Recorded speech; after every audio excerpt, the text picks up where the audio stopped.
Right now, somewhere in the wild, an animal is falling asleep. It has no lock on its door, it has no walls, it has no weapon in its hand. It is about to become blind, deaf, and slow for hours. And the world around it is full of hunger, full of teeth, full of things that would love an easy meal. So here is a question that should terrify you. Why doesn't the hunter just take it? Why does the lion pass the sleeping antelope and walk away? Why does the wolf sniff around the herd, then vanish into the dark? There seems to be a silent rule out there, a rule almost every predator obeys. Leave the sleeping ones alone. And most people think they know why. They guess predators like a chase.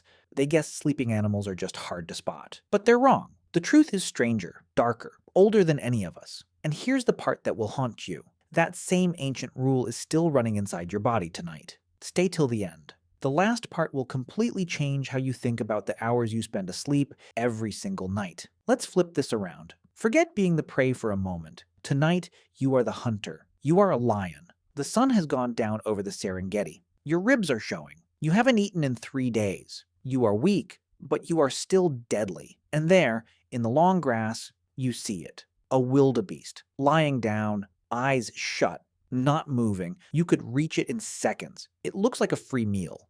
So why do you stop? Why do you hesitate? Here is the reason nobody thinks about. You cannot afford to get hurt, not even a little. In the wild, there are no doctors. There are no bandages. There is no healing time.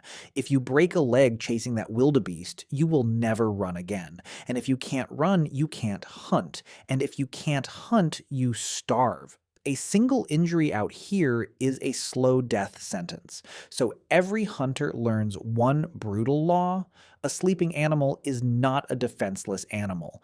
That sleeping wildebeest still has hooves. Hooves that can crack your skull with one panicked kick. A sleeping buffalo still has horns. A sleeping zebra still has teeth that crush bone. And here is the scary part. When a sleeping animal is startled, it does not wake up slowly. It does not stretch and look around. Its body explodes into motion before its brain even catches up.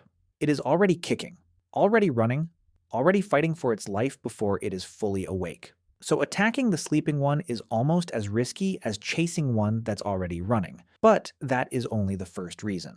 The second one is even stranger. Most animals are not really asleep when they look asleep. Think about that for a second. You've seen a bird sitting still on a branch, both eyes closed. Looks completely knocked out, right? It isn't. Some birds, dolphins and seals, can do something we humans cannot. They can put one half of their brain to sleep, while the other half stays wide awake. One half rests and repairs, the other half keeps watching, keeps scanning for danger, keeps one eye literally open. Not a metaphor, one real eye, open. Scientists confirmed this decades ago. Ducks sleeping in a row prove it best. The ducks on the edges keep their outer eye open. The ducks in the middle sleep with both eyes shut. They are running a security rotation in their sleep. They always know you are there, so a predator creeping up on them is not sneaking up on anything. It is walking straight towards something half awake and already planning its escape. That changes everything. But what about animals that do sleep deeply? Animals with no split brain trick? Here it gets even better. They didn't solve it alone, they solved it together. This is called Sentinel behavior, and it might be nature's smartest survival trick. In a herd of meerkats or impala, the whole group never sleeps at once. There is always one animal awake, one set of eyes watching the edges. And the moment the lookout spots danger, it calls out, it stamps, it moves, and the entire group snaps awake in under a second. So the predator doesn't face one sleeping victim, it faces an entire alarm system with legs. There is no boss handing out shifts. The behavior just happens on its own, built in by millions of years of survival. The group itself is the defense. And here is where you come in, because early humans did this too. Picture yourself as one of them. No shelter, no walls, no fire yet. The African night is not silent. It is alive with sound. And not all of those sounds are friendly. So your group sleeps close together. Someone always sleeps lighter than the rest. Someone's ears are always half awake. The snap of a single twig sends a ripple of alertness through everyone. This is why human sleep is not one long flat wave. You cycle through light sleep and deep sleep all night, roughly every 90 minutes. And in ancient groups, those cycles were slightly staggered. So, someone was always close to waking. You were never meant to sleep alone. You were built to be part of a group where someone was always almost awake. But there is one more reason predators avoid the sleeping, and this one is the darkest of all. It's about what happens when the attack fails. When a predator strikes a sleeping animal and it escapes, something changes. That animal is never the same again. It eats less, it moves less, it sleeps in fear. Scientists call this the landscape of fear. The idea that fear alone can reshape an entire ecosystem.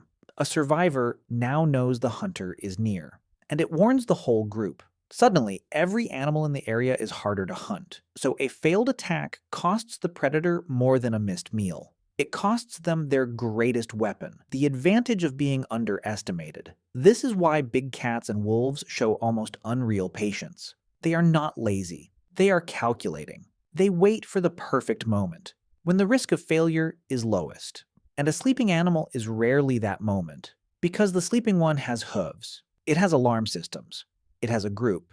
It has half a brain still on watch. And if it escapes, it makes the hunter's whole life harder. The math simply does not work. So the predator waits for the distracted, for the sick, for the young, for the one who wandered too far, for the one who made a mistake. And now, here is the part that should stay with you. Tonight, you are going to do the same dangerous thing. You are going to lie down in the dark and go completely unconscious for hours, and your body is going to run every one of these ancient protocols. Your sleep will come in light and deep cycles, never fully off. Your brain will keep pushing certain sounds through to you. A sudden noise, a change in breathing, a footstep nearby. This is why you can sleep through a loud thunderstorm, but wake instantly when someone whispers your name. Your ancient brain is still on guard, still listening for the footstep in the grass, still refusing to fully trust the dark. And the only reason you feel safe enough to sleep at all is that every ancestor before you solved this problem just well enough to survive till morning. They slept in groups. They kept the fire burning. They kept one ear open. And they did it 1,000 nights in a row, so that you could do it without even thinking. The predators didn't attack the sleeping ones, and the sleeping ones became you. So the next time you feel uneasy as you close your eyes, the next time your mind runs through every worry before sleep, remember, that is not a malfunction. That is the oldest safety check in the world. Still running, still watching, still keeping you alive. It just hasn't gotten the update yet.